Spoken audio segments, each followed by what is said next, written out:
নমস্কার সকলকে, আশা করি তোমরা সকলেই ভালো আছো। তো দিনটা ছিল 3/6/25, মানে আমাদের সিকিম রওনা দেবার দিন। কিন্তু কি আর করা যাবে, ওয়েদার আমাদের সঙ্গ দিচ্ছিল না। বিকেল হতে না হতে সারাদিন ওয়েদারটা ঠিক আছে, কিন্তু যখনই আমাদের বেরোনোর সময় হলো তখনই হঠাৎ করে বৃষ্টি সহ বাজ পড়া শুরু।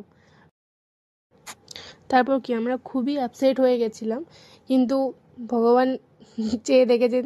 তারপরে ঠিক 3:17 দিকে বৃষ্টি বাজ সব বন্ধ হয়ে গেল।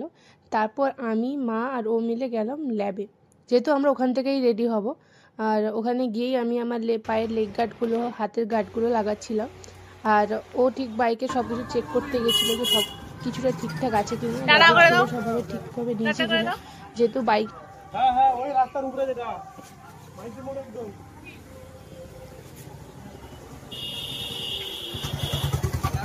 এই যে আমার হাজব্যান্ড মিস্টার রাইডার অভি, আর এটা হচ্ছে ওনার মার্কো, যাকে কিনা উনি আমার থেকেও বেশি ভালোবাসেন। সারাক্ষণ ওনাকেই সাজাতে থাকে। আর কি বল, সবার আশীর্বাদ নিয়ে আমরা চলে এলাম আমাদের মায়ের থেকে আশীর্বাদ নিতে, মানে আমাদের মা কালীর কাছে। আমাদের এখানে একটা মন্দির আছে, তো ওখানে আমরা পুজো দিয়ে নিচ্ছিলাম। আমাদের সঙ্গে এসে জয়েন করেছিল মহাদেবদা। মহাদেবদার বাড়ি যেহেতু আমাদের বাড়ির কাছেই, তো মহাদেবদা আমরা একসঙ্গেই বেরিয়েছিলাম। আর সঙ্গে জয়দা বলে আরেকজন আছে, মহাদেবদার সঙ্গে পেছনে যাবে উনি।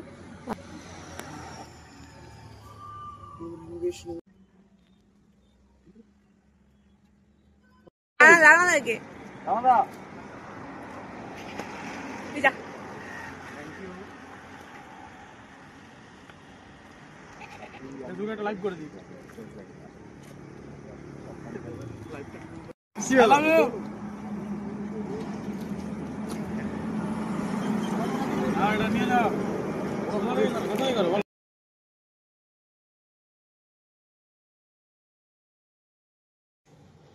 তো কিছু কারণবশত আমাদের সঙ্গে আরেকজন জড়িয়ে গিয়েছিল, শোভনদাদের। তো ওনার গাড়ি কোনো সমস্যা থাকার জন্য ওনাকে ফেরত পাঠাতে হয় আমাদেরকে কলকাতা থেকে। তারপর আমরা ওখান থেকে রওনা দিলাম। যেহেতু আমাদের আজকে সারা রাত গাড়ি চালানোর কথা ছিল, তো আমরা চাইছিলাম যে যতটা সন্ধ্যের মধ্যে টানা যায়। তো সারা রাত ওই দিন গাড়ি চলেছে, কিন্তু সত্যি বলতে এক ফোঁটাও ঘুম পাইনি, কারণ খুবই এক্সাইটেড ছিলাম যে পাহাড়ে যাব, পাহাড় দেখব। মানে এটা যেহেতু আমার প্রথম লং ট্রিপ, এর আগে পুরুলিয়া নিয়ে গেছিলো, কিন্তু পুরুলিয়ার থেকে সিকিমটা অনেকটা দূর, আর অনেক কিছু দেখার মতো ওখানে আছে। আর আমি খুবই এক্সাইটেড ছিলাম। সারা রাত গাড়ি চলছে।